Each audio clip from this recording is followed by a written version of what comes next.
Sa mga kababaihan, gusto nyo ng high value man, di ba?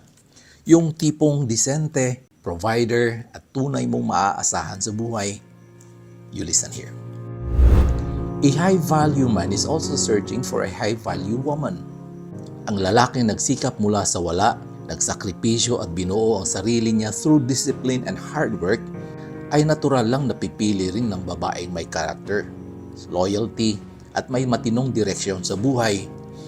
Kung ang kwento mo sa buhay ay puro party-party lang, puro inuman, puro validation, one-night stands, mahabang listahan ng mga naging karelasyon, at endless na atensyon galing sa iba't ibang kalalakihan, mag-isip-isip ka muna. Gusto mo ng disente at seryoso? Come on, girl. You cannot expect commitment while you are only offering confusion. Beauty may attract attention, yes, but character is what sustains commitment.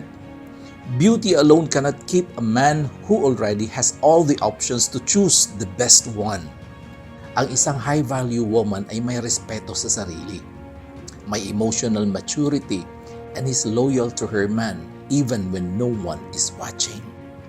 She brings peace, consistency, and the ability to build a home, not destroy it.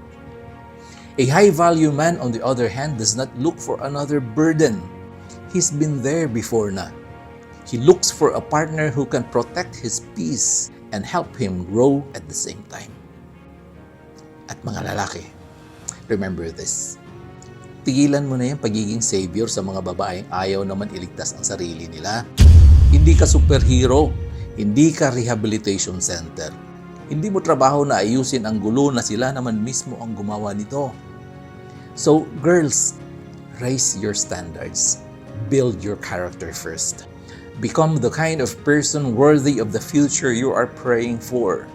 Dahil ang tunay na pag-ibig ay hindi mo makikita sa mga atensyon at validations ng mga lalaking kainuman mo gabi-gabi. It is earned by becoming someone worth keeping. At sa mundong puno ng ingay at panandaliang saya, ang tunay na halaga ay hindi lang ganda, kundi kaluluwa na may paninindigan at laging payapa. Maging ganun ka sana. Sana nga.